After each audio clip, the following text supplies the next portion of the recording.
Hello, everyone, and thank you for being here today. My name is Alexander Marisi, and I am an education support volunteer for the Asian Community Development Center, or ACDC for short. Today, and as this current slide suggests, we're going to focus on teen mental health, specifically looking at emotional wellness, what it actually means, why it matters, and practical ways you can care for your emotional health during these years. Before we jump in, let's normalize something right away. Everyone experiences a full range of emotions. We all have days where we feel confident, excited, or even happy. We also have days where frustration, worry, disappointment, or sadness take over. Experiencing tough feelings doesn't mean something is wrong with you. It simply means you're a human. The teenage years bring incredible growth, self-discovery, and new independence, but they can also bring real stress. That's why our approach today isn't about labeling anyone or deciding who is fine or not fine. Instead, we're here to better understand our emotions, recognize when stress becomes overwhelming, and build healthy coping tools for everyday life, both for right now and for the years ahead. Let's dive into it. To start, let's look at why the teenage years can feel so overwhelming at times. Adolescence is one of the biggest periods of transformation in human life, and these changes happen on multiple fronts all at once. First, biologically, your brain is actively developing. The areas responsible for planning, decision making, and managing emotions continue maturing well into your mid 20s. That means feelings can naturally hit harder and feel more intense now than they will later in adulthood. At the same time, your body is going through significant physical changes due to puberty and shifting hormones. Moreover, socially, friendships and peer connections take on much greater importance. Wanting to fit in, build stronger relationships, and caring about what others think is a natural part of this stage. Academically and daily, expectations jump significantly. You're balancing tougher assignments, exams, sports, jobs, and even decisions about the future. All normal, of course. And finally, there's a natural push for independence. Wanting more autonomy is a normal part of growing up, even if it sometimes creates friction with parents or caregivers as everyone adjusts to changing roles. Now that we've covered the big brain and body shifts, let's talk about what that looks like in daily life and what's completely normal to expect during these years. Number one is mood swings. Shifting from energized to exhausted or even happy to overwhelmed is typical during this stage of life. It's a natural reflection of our brain under construction. Secondly, irritability. When school, social pressure, and lack of sleep stack up, irritability is usually the first sign that your battery is running low. So, in other words, think of your brain as a battery. It charges when it's able to perform or be around others to your fullest capacity. And when you're low and your battery is at almost empty or just gone, that's when irritability can rise. Third of which is wanting privacy. Needing space or quiet time after school isn't pulling away. It's a healthy way to recharge and process your thoughts. It's also called self care or just time for self to explore one's individual interests or just staying true to oneself. And that can be all honed in through identity exploration, meaning trying out new interests, styles, or goals is exactly what adolescence is designed for. Understanding these standard experiences helps us separate normal growing pains from moments where stress becomes too heavy to handle alone. So, why are all these shifts happening at the exact same time? It comes down to a mix of biological and environmental factors, one of which is hormonal changes. Puberty triggers rapid physical and emotional shifts that directly impact energy levels and mood. Second, and kind of going in hand for hand with hormonal changes, is brain development. The emotional center of your brain matures faster than the area responsible for long-term planning and impulse control, making feelings and/or emotions hit that much harder. Third of which is changes in sleep. Shifting what is known as circadian rhythms means staying up later or even sleeping in, but missing out on key restorative sleep directly impacts stress levels. Fourth is social pressure and peer pressure.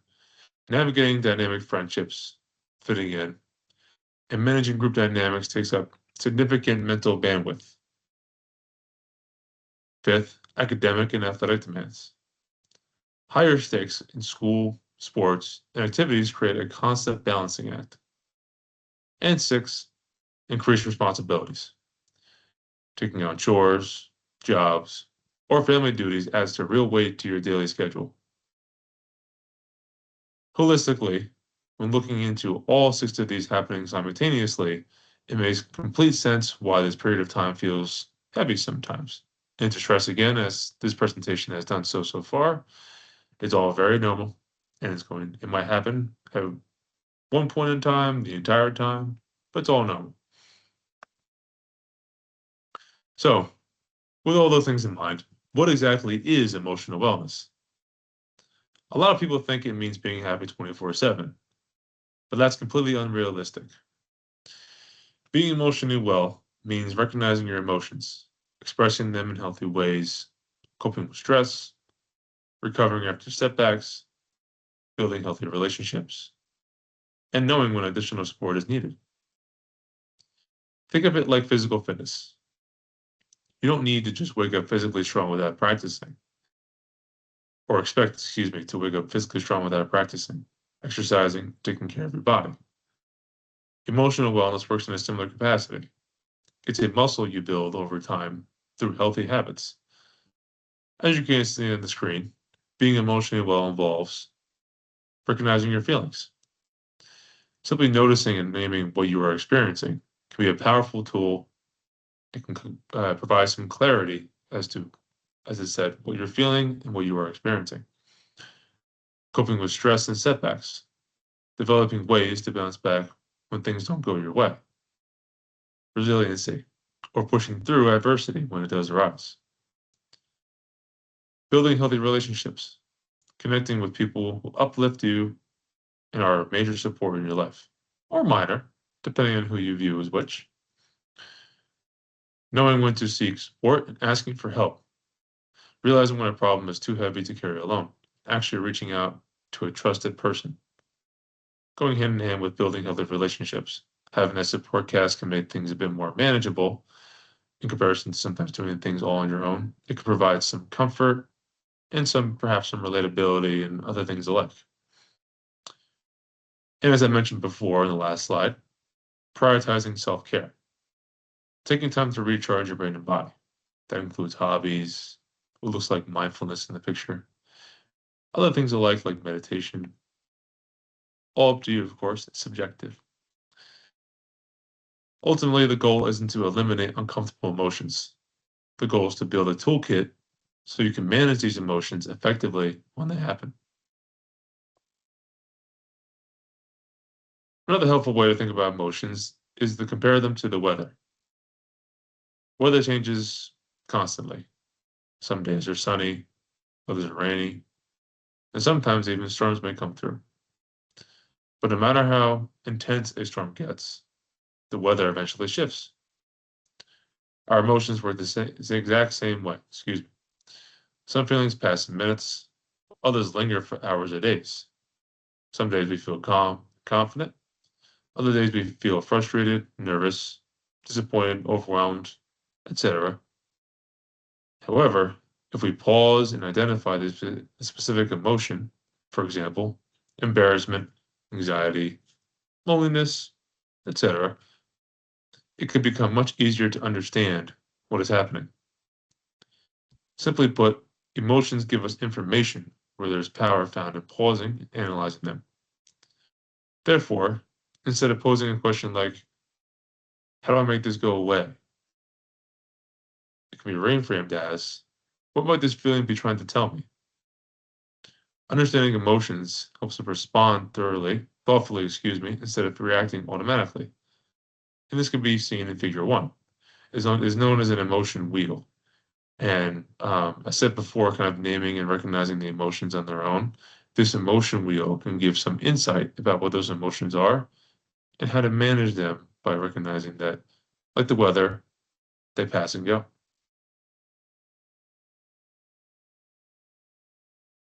Now let's talk about when emotional changes deserve a closer look.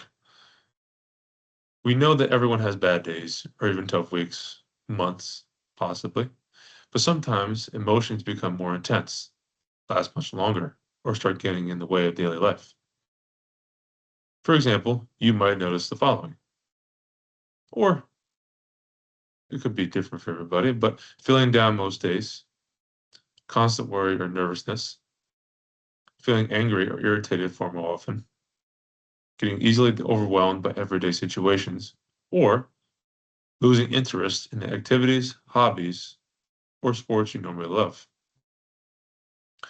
If you notice these signs in yourself or a friend, it helps to pause and ask yourself four self-reflection questions. Excuse me.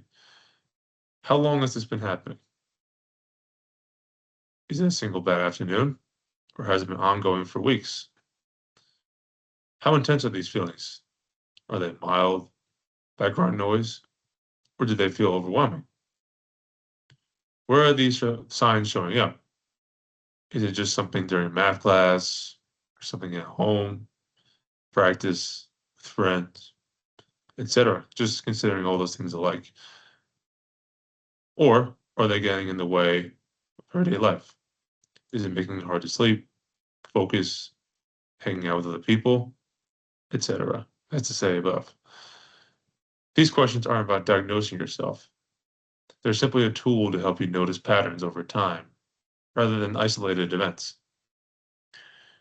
And as we'll see next, these patterns don't just show up in how we feel emotionally, they also show up in our daily habits and bodies. Mental and physical health are closely connected. When emotional stress builds up over time, it frequently shows up in physical symptoms and behavioral shifts. Here are 6 key changes worth paying attention to, as seen on the screen, but to dive into more depth. Sleeping changes. Finding yourself sleeping much more than usual, or struggling with insomnia, sleeping far less. Insomnia, someone may not know, is staying up during the night, not being able to sleep, or difficulty falling asleep as well. Moreover, appetite shifts. Significant changes in eating habits, either losing your appetite or eating noticeably more. Changes in caloric intake can be temporary, can be long term, just something to take notice of. Um, Low energy, feeling constantly fatigued or drained, even after getting a full night's sleep. Difficulty focusing, struggling to pay attention in class, complete assignments, or stay present in conversations. Lower motivation, feeling like tasks that used to be manageable now require overwhelming effort. Or pulling away, meaning withdrawing from family, isolating in your room, or pulling back from close friends, family, etc. Again, noticing just one of these on a single day doesn't tell the whole story. Maybe you stayed up late studying for an exam or had a tough sports practice. But when you notice multiple changes lasting over time, that is your body's way of signaling, that it might be time to get extra support. Healthy coping strategies. Everyone copes with stress somehow. The real question isn't whether to cope, but whether the strategies we choose actually help us in the long-term run. Healthy coping strategies help us lower stress in the moment while keeping our mind clear to solve problems. As you can see on this slide, healthy coping takes many forms, including talking with someone, for example, like a family member, friend, potentially a counselor and or a therapist, etc., whoever you find maybe trustworthy and reliable, as mentioned before in this presentation. Exercising, again, for example, walking or running, lifting weights, perhaps like something like yoga, some sort of movement, etc.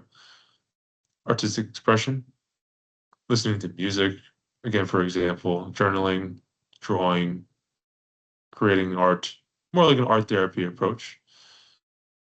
Mindfulness-based interventions. As I mentioned before, yoga is included on this list, but again, for an example, breathing techniques, being outdoors, meditation, and others alike, and generally just taking some breaks.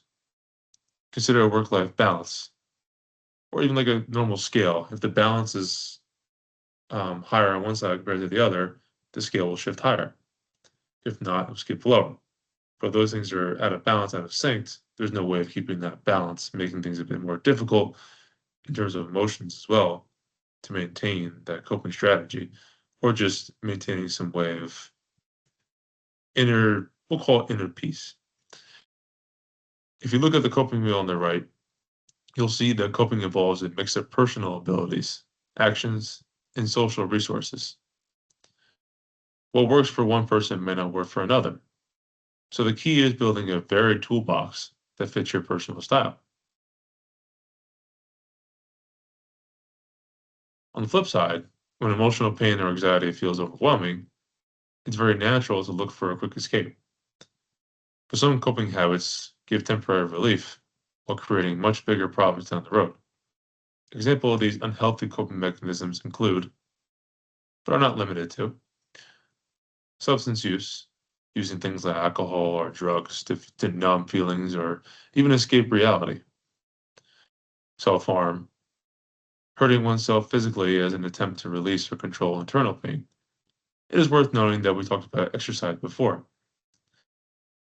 Exercise is one of the things that can be considered quote unquote self-harm because it's putting the body in strenuous situations, but that's more of a healthy thing as it provides both the mind and body with what it's meant to do, move in any kind of given way. Taking unnecessary risks, engaging in dangerous behaviors to feel a rush or distract from stress,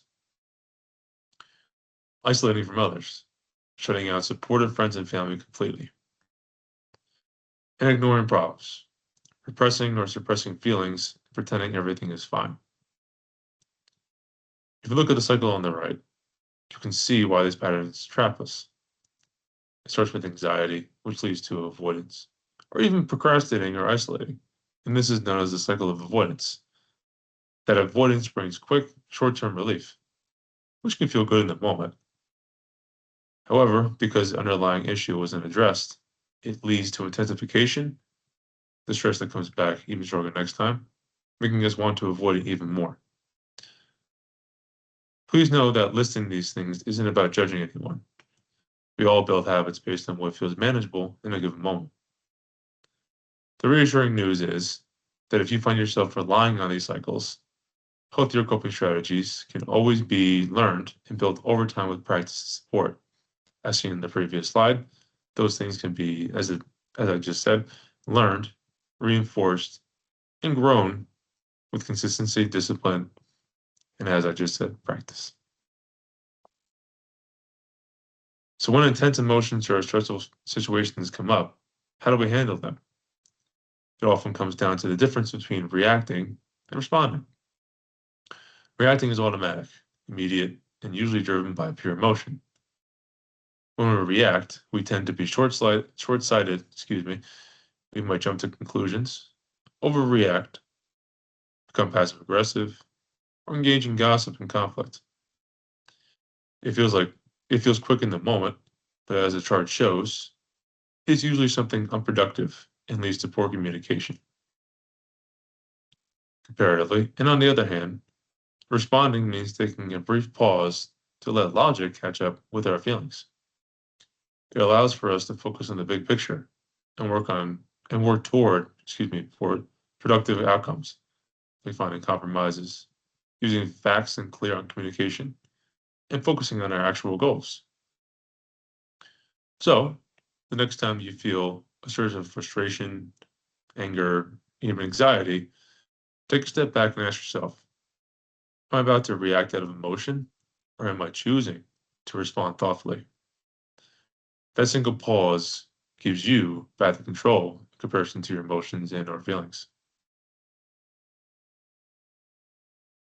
One encouraging thing about emotional wellness is that small daily habits really do make a significant difference.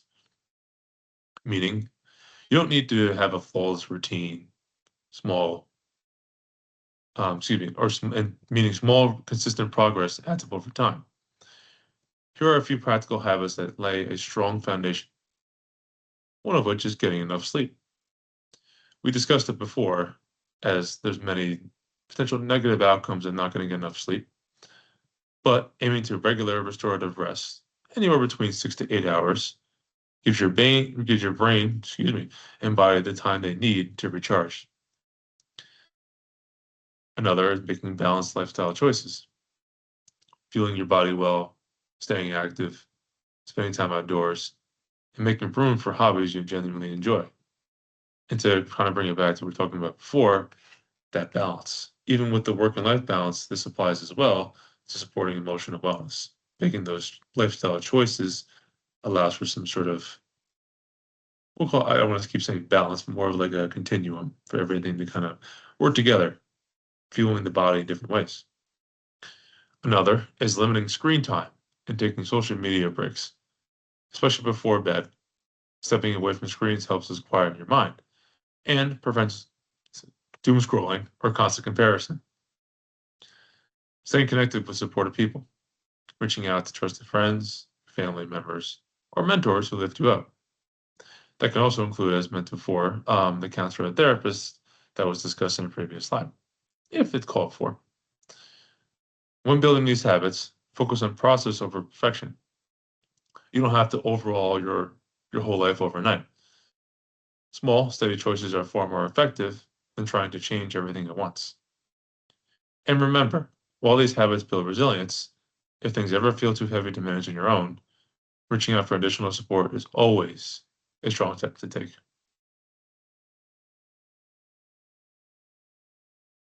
And to be redundant, asking for help is a strength.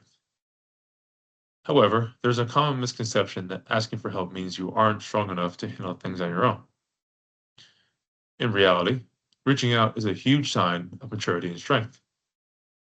It takes courage and self awareness to recognize when something feels too heavy and to choose problem solving over struggling in silence. When you're ready to talk, think about the trusted people in your life.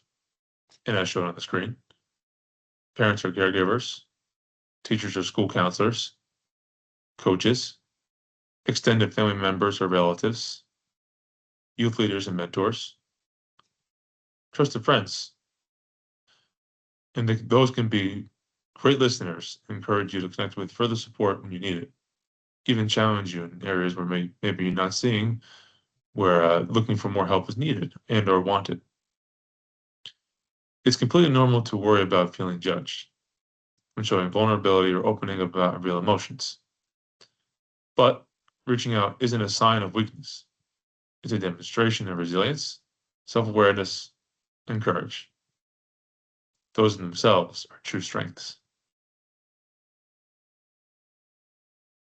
Nonetheless, when distress feels overwhelming, immediate, or urgent, it's important to know that free, confidential support is available at any time. Meaning you can call or text 988 to reach the crisis lifeline, as seen on the screen. And this, much like you would find in kind of like a counseling or therapist setting, is a 24/7 and confidential service. Well, not 24/7 as a therapist, but confidential and non-judgmental, excuse me. It is available 24 hours a day, 7 days a week, and completely confidential. You don't have to be in crisis to reach out either. You can text or call even if you just need someone to talk to, or feeling overwhelmed, or are supporting a friend in distress. Remember, and distress is enough as it has been throughout this presentation. You're not alone. Help is here, and hope is real. Additionally, another approach that can make a difference is to check in with yourself regularly. To note, think of this process like looking at the dashboard in your car. You're simply taking notice of how things are going so you can respond early if something needs more additional attention. Occasionally, ask yourself questions like, and to note, these questions can help you notice patterns before any possible stress becomes overwhelming. And nesting in the screen, how have I been feeling lately? What emotions have I noticed most often? Am I sleeping and eating like usual? Am I enjoying things that I usually like? Have I been avoiding people? And when those things do arise, what helps make me feel better? And who could I talk to if I needed support? And to close off with some final thoughts, as we wrap up today, I want you to leave with three key takeaways. Difficult emotions are a normal part of life. Everyone struggles at times. Emotional wellness isn't about being happy all the time or having a perfect routine. It's an ongoing practice of growth, learning, and self care where progress always matters more than perfection. Secondly, you don't have to handle it all alone. Trying to carry everything by yourself can be overwhelming, and asking for help is a healthy, responsible, and courageous choice. And the major one, as we discussed in the last number of slides, all these are major, but to discuss something that's maybe not stressed enough, support is always available. With simple daily habits, strong relationships, and the right tools, things can and do get better over time. And to note, if today's presentation made you think about your own emotional health or about a friend you care about, I encourage you to reach out to them and start a conversation, with a trusted adult. And to close off, thank you so much for your time and attention today.